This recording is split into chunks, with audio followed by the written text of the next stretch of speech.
1922년 11월 17일 새벽, 이스탄불 보스포루스 해협에 영국 군함 한 척이 정박해 있었습니다.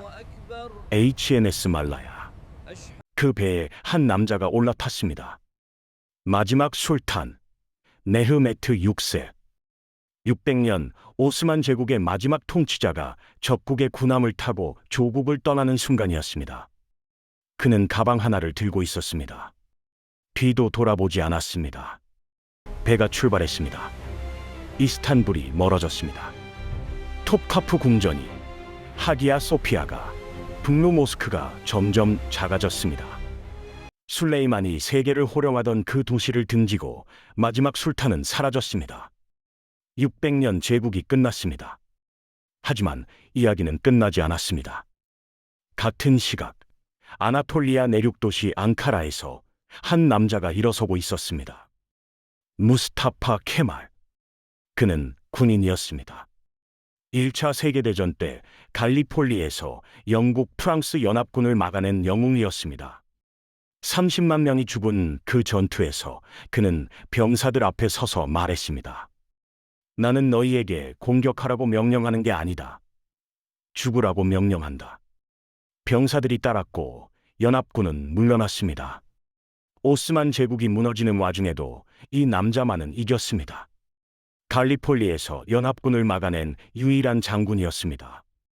1918년 1차 세계대전이 끝났습니다. 오스만은 독일 편에 섰다가 함께 졌습니다. 연합국이 몰려왔습니다.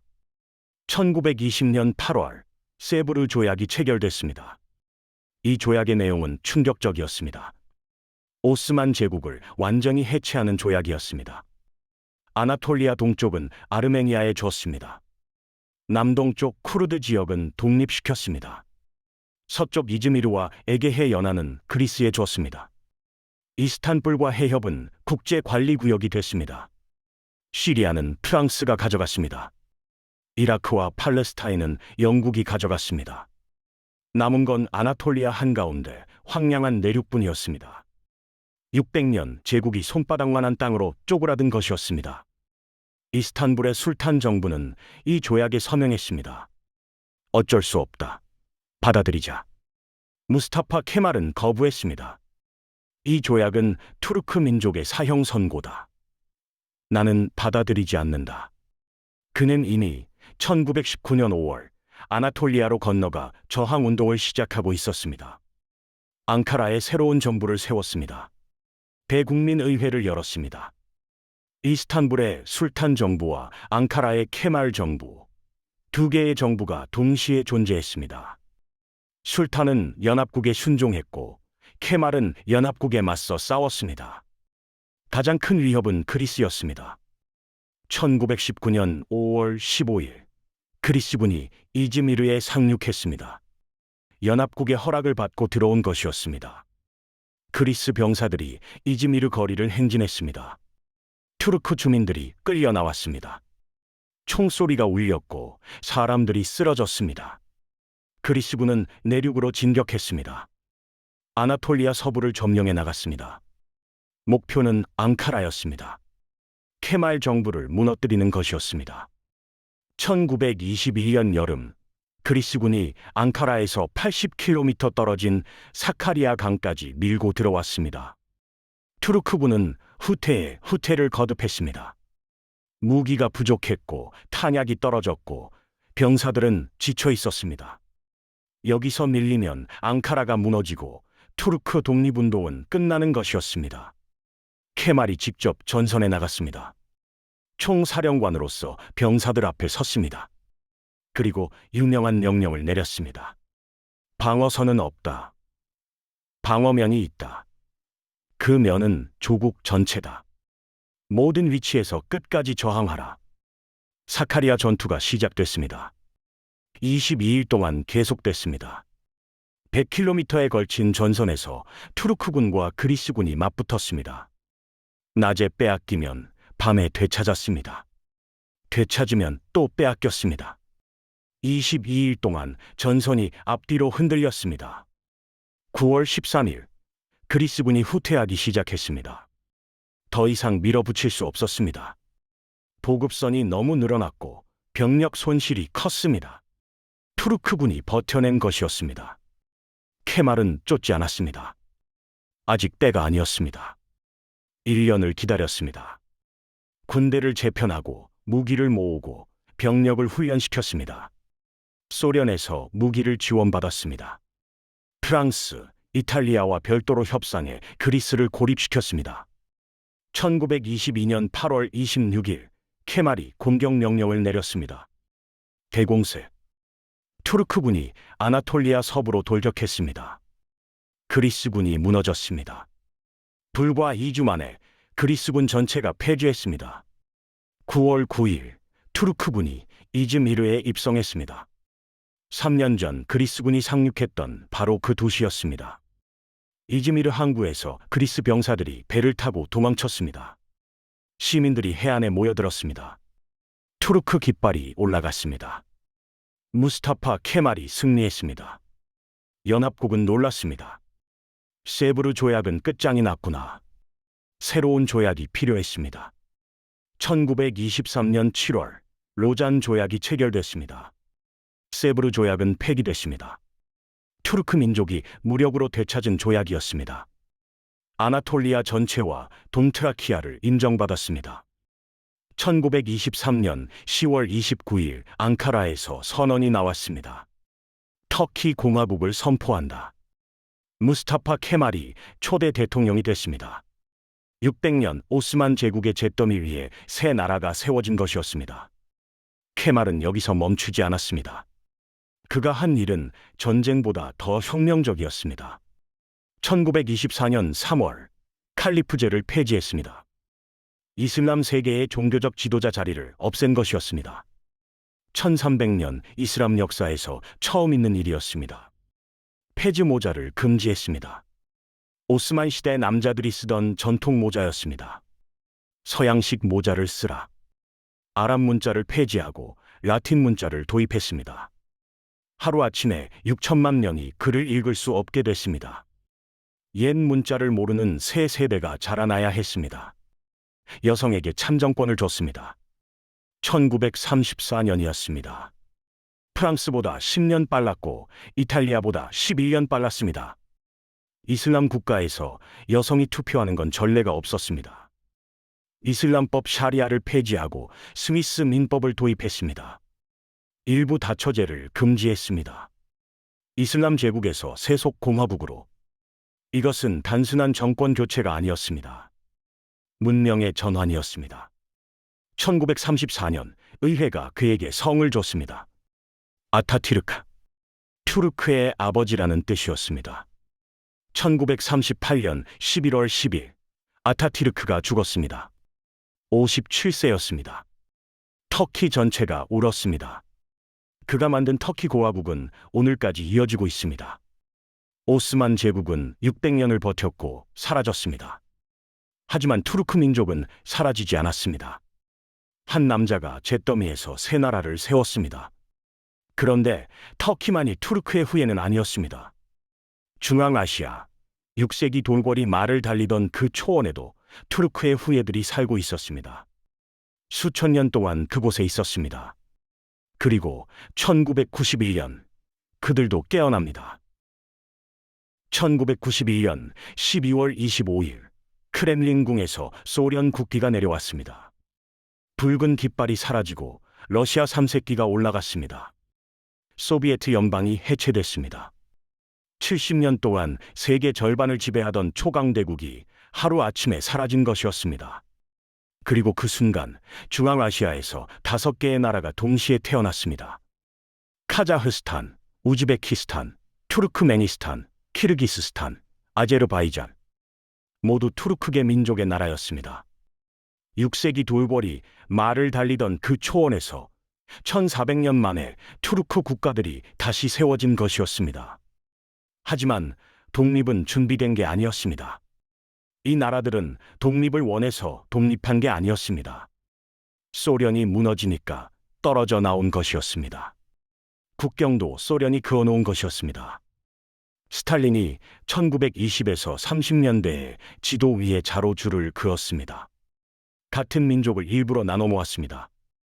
한 부족의 절반은 카자흐스탄에, 나머지 절반은 우즈베키스탄에 넣었습니다. 뭉치면 반란을 일으킬까봐 쪼개놓은 것이었습니다. 그 인위적인 국경이 그대로 신생국의 국경이 됐습니다.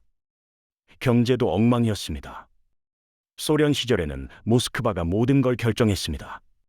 카자흐스탄은 밀을 생산하고, 우즈베키스탄은 면화를 생산하고, 투르크메니스탄은 가스를 뽑았습니다. 각 나라가 하나의 역할만 했습니다. 독립하니까 나머지가 없었습니다. 공장은 있는데 부품이 없었고, 농장은 있는데 유통망이 없었고, 자원은 있는데 팔 곳이 없었습니다. 경제가 곤두박질 쳤습니다. 하지만 이 나라들에게는 하나의 자원이 있었습니다. 땅이었습니다. 카자흐스탄. 세계에서 9번째로 큰 나라입니다. 한반도의 12배. 면적이 272만 제곱킬로미터입니다. 인구는 2천만 명뿐입니다. 끝없는 초원, 사막, 산맥, 그리고 그 땅 밑에 석유, 천연가스, 우라늄이 잠들어 있었습니다. 우라늄 매장량 세계 1위. 소련 시절 카자흐스탄은 핵실험장이었습니다. 세미팔라틴스크에서 456번의 핵실험이 이루어졌습니다. 주민들은 방사능에 노출됐고 기형아가 태어났고 암 발생률이 치솟았습니다. 독립 후 카자흐스탄은 핵무기를 포기했습니다. 소련에서 물려받은 핵탄두 1410발을 러시아에 돌려줬습니다. 세계 4위 핵보유국이 될 수 있었지만 스스로 포기한 것이었습니다. 초대 대통령 누르술탄 나자르바예프가 30년간 통치했습니다. 독재였지만 경제를 성장시켰습니다. 석유와 가스를 팔아 수도를 옮겼습니다. 알마티에서 아스타나로, 초원 한가운데에 미래 도시를 세웠습니다. 유리와 강철로 된 빌딩들이 초원에 솟아올랐습니다. 돌고래 후예들이 21세기 도시를 세운 것이었습니다. 우즈베키스탄. 중앙아시아에서 인구가 가장 많은 나라입니다. 3,500만 명. 이 나라에는 전설적인 도시들이 있습니다. 사마르칸트. 실크로드의 심장이었습니다. 2500년 역사를 가진 도시. 알렉산드로스 대왕이 정복했고, 칭기즈칸이 파괴했고, 티무르가 세계에서 가장 아름다운 도시로 다시 세웠습니다. 레기스탄 광장의 푸른 타일 모스크는 지금도 세계에서 가장 아름다운 건축물 중 하나로 꼽힙니다. 부하라. 이슬람 학문의 중심지였습니다. 중세시대 세계 최고의 학자들이 이 도시에서 공부했습니다. 의학의 아버지 이븐 시나도 부하라 출신이었습니다. 실크로드가 이 도시들을 통과했고, 동서양의 물건과 문화가 여기서 만났습니다. 소련 시절 우즈베키스탄은 면화 농장이었습니다. 소련이 면화를 심으라고 했고 온 나라가 면화밭이 됐습니다. 아랄해로 흘러들어가던 물을 면화밭에 돌렸습니다. 결과는 재앙이었습니다. 아랄해가 말라버렸습니다. 한때 세계 4위 호수였던 아랄해가 90% 이상 사라졌습니다. 배가 사막 한가운데 놓여있는 사진이 있습니다. 물이 있던 자리에 모래만 남은 것이었습니다. 인류 역사상 최악의 환경 재앙 중 하나입니다. 투르크메니스탄. 세계에서 가장 폐쇄적인 나라 중 하나입니다. 북한과 비교될 정도입니다. 천연가스 매장량 세계 4위. 하지만 국민들은 가난합니다. 초대 대통령 니아조프는 스스로를 투르크멘바시, 모든 투르크멘의 아버지라고 불렀습니다. 자서전을 학교 필수 교과서로 만들었습니다. 달 이름을 자기와 어머니 이름으로 바꿨습니다. 수도 아시가바트 곳곳에 금색 동상을 세웠습니다. 그 동상은 태양을 따라 회전했습니다. 세계가 비웃었지만 투르크메니스탄은 가스를 팔아 독재를 유지했습니다. 키르기스스탄. 중앙아시아의 스위스라고 불립니다. 천산산맥이 나라 전체를 덮고 있습니다. 아름답지만 가난한 나라입니다. 자원이 거의 없습니다. 대신 혁명이 많았습니다. 2005년 2010년, 2020년 세 번의 혁명으로 대통령이 쫓겨났습니다. 중앙아시아에서 유일하게 민주주의를 시도하는 나라입니다. 불안정하지만 자유롭습니다. 아제르바이잔, 카스피의 서쪽에 있습니다. 석유의 나라입니다. 19세기 말 바쿠 유전이 발견됐을 때 세계 석유 생산의 절반이 이 도시에서 나왔습니다. 노벨 형제가 여기서 석유 사업으로 돈을 벌었습니다. 그 돈이 노벨상 기금이 됐습니다. 아제르바이잔은 아르메니아와 나고르노 카라바흐를 놓고 전쟁을 벌였습니다. 1990년대에 한 번, 2020년에 또 한 번. 2020년 전쟁에서 아제르바이잔이 승리했습니다. 터키제 드론 바이락타르가 결정적 역할을 했습니다. 투르크 형제국 터키의 무기가 투르크 형제국 아제르바이잔의 승리를 도운 것이었습니다. 다섯 나라 모두 러시아와 중국 사이에서 줄타기를 하고 있습니다. 러시아는 너희는 원래 소련이었다고 압박하고 중국은 1대1로로 함께 가자고 손짓합니다. 그 사이에서 터키가 다가옵니다. 우리는 같은 투르크 형제다. 복잡한 줄타기. 하지만 이 땅에서 줄타기를 한 건 투르크 민족만이 아니었습니다. 이 초원에 한민족도 살고 있었습니다. 고려인. 1937년 스탈린의 명령이 떨어졌습니다. 극동 연해주의 조선인을 모두 중앙아시아로 이주시켜라. 일본과 전쟁이 날 경우 조선인이 일본 편을 들 수 있다는 의심이었습니다. 17만 명이 화물 열차에 실렸습니다. 가축용 열차였습니다. 6,000km를 한 달 넘게 달렸습니다. 열차 안에서 수천 명이 죽었습니다.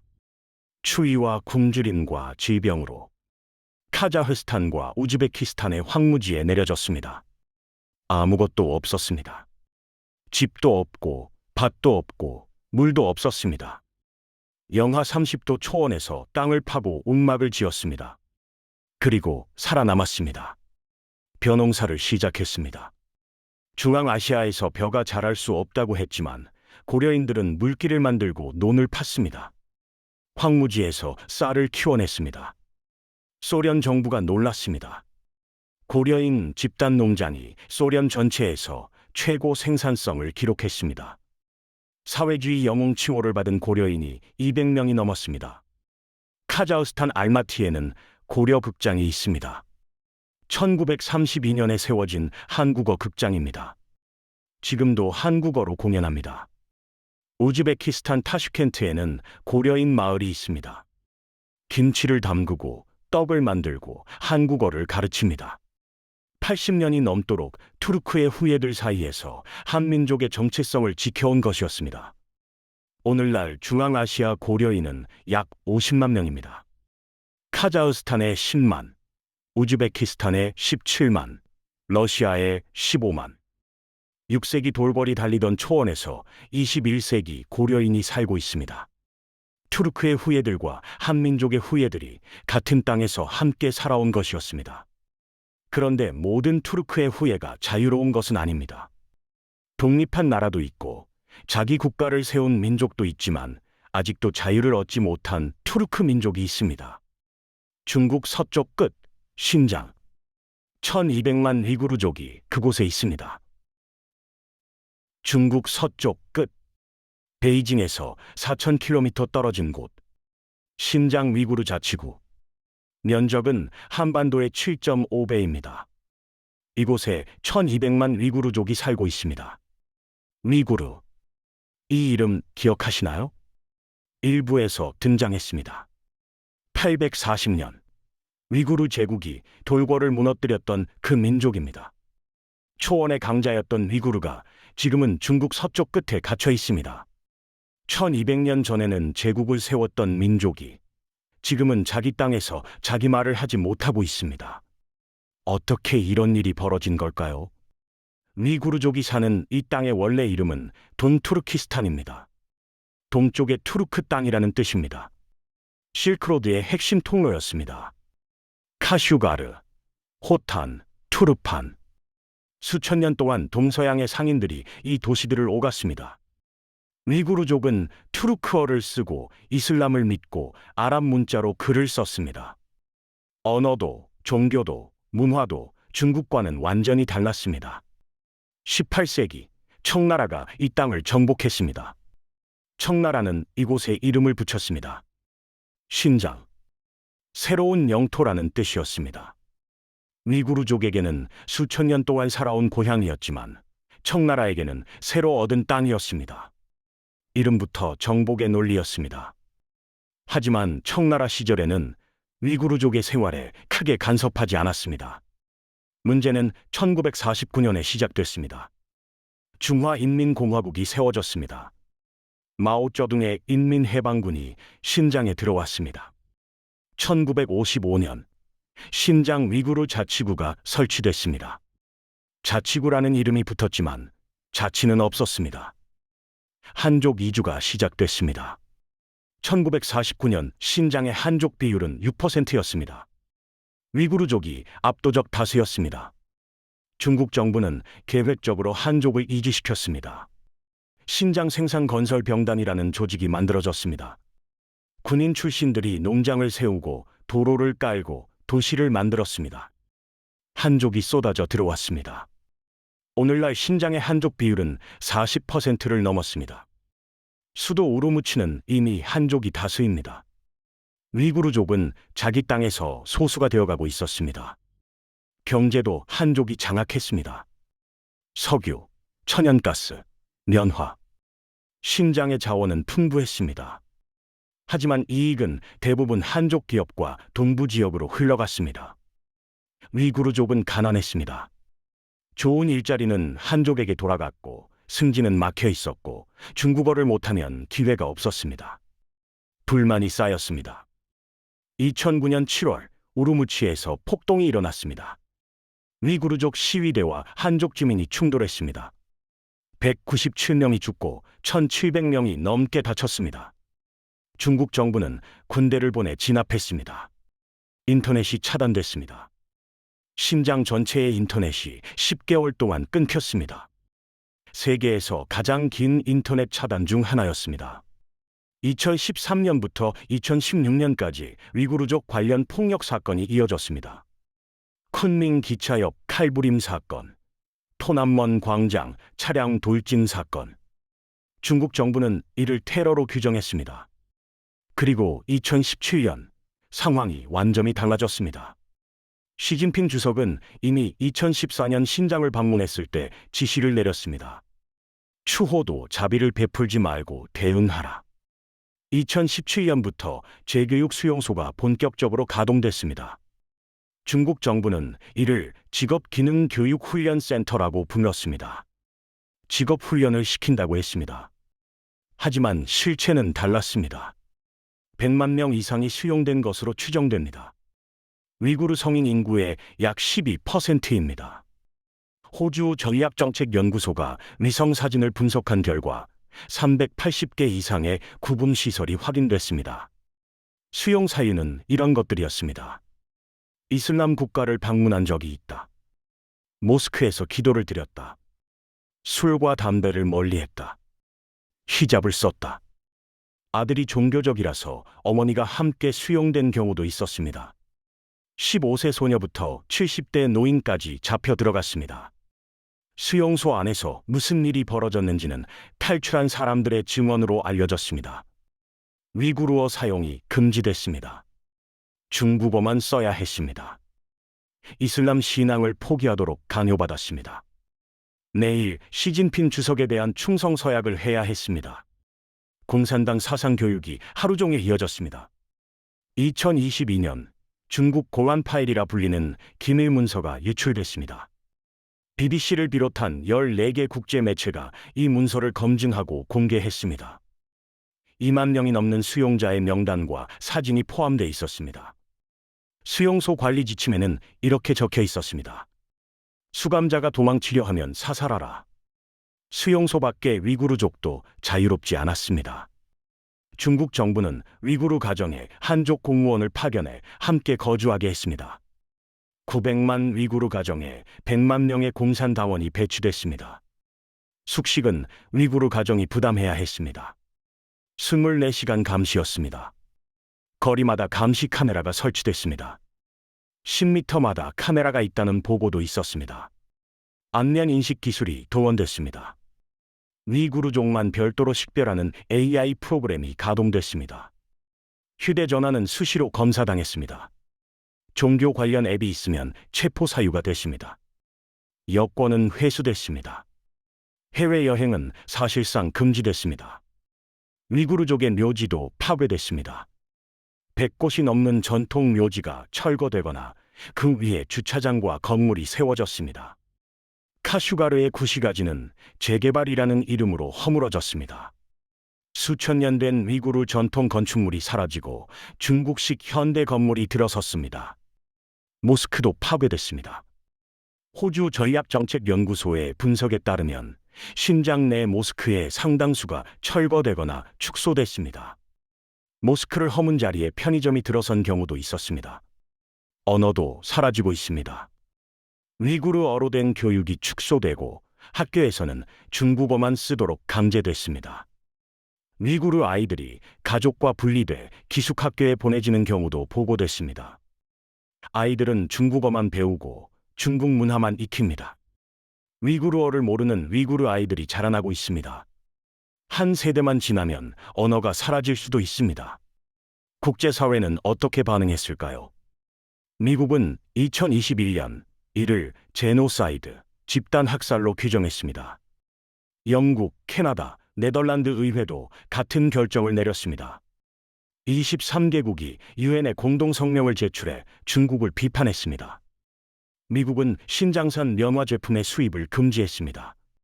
강제노동으로 만들어진 제품이라는 판단이었습니다. 중국 고위 관리들에게 제재를 가했습니다.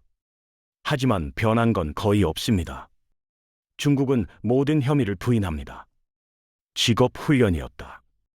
테러를 막기 위한 조치였다. 세기의 거짓말이다.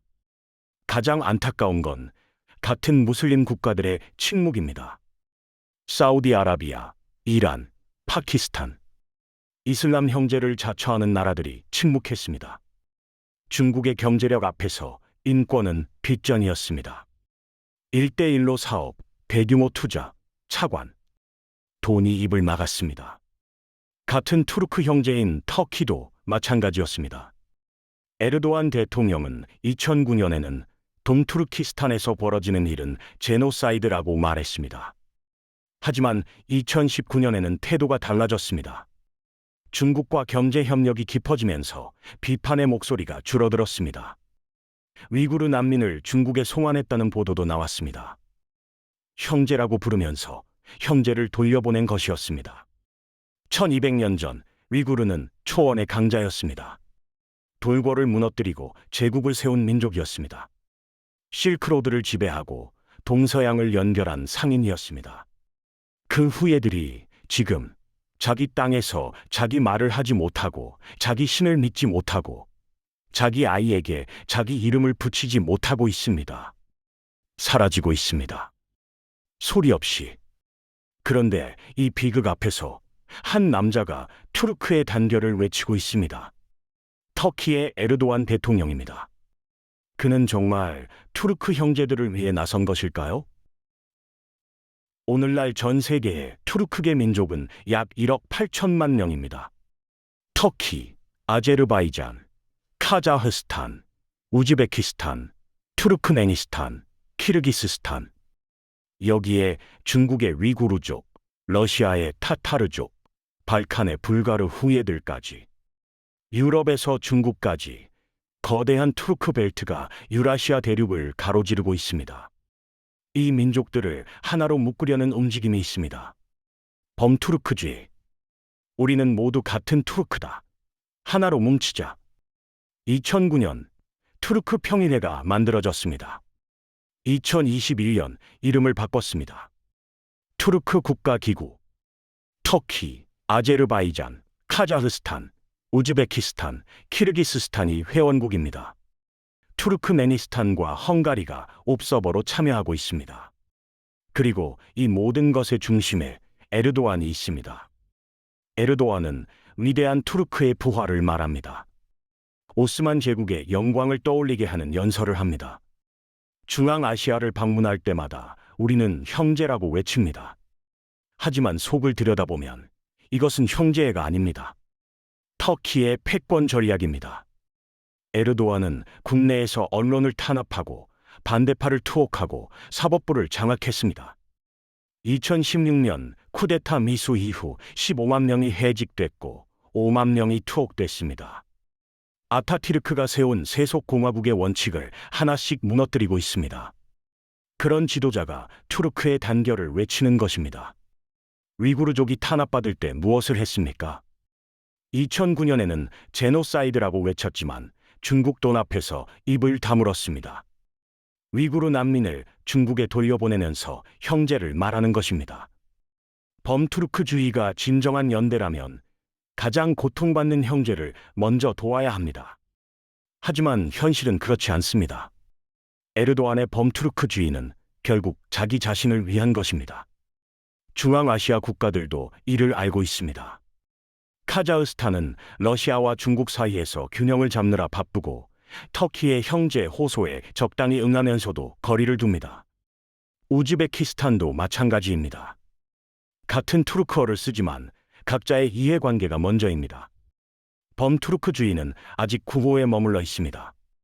6세기 돌궐 제국, 11세기 셀주크 제국, 13세기 오스만 건국, 15세기 콘스탄티노플 정복, 그리고 20세기 제국의 몰락, 21세기 투르크의 후예들은 유라시아 곳곳에 흩어져 있습니다. 터키에서, 카자흐스탄 초원에서, 우즈베키스탄 실크로드 위에서, 그리고 신장의 감시 카메라 아래에서. 어떤 이는 자유롭고 어떤 이는 그렇지 않습니다. 하지만 한 가지는 분명합니다. 그들은 여전히 살아 있습니다. 6세기 알타이 산맥에서 출발한 유목민의 후예들이 1500년이 지난 지금도 유라시아 대륙 위에 서 있습니다. 투르크라는 이름은 사라지지 않았습니다. 그리고 그 긴 여정 속에 우리 한민족의 역사도 함께 얽혀 있었습니다. 고구려가 돌궐과 마주했고 고려인이 중앙아시아 초원에서 살아남았습니다. 유라시아의 역사는 결국 하나로 연결돼 있었습니다. 투르크 시리즈를 마칩니다. 긴 여정을 함께 해주셔서 감사합니다.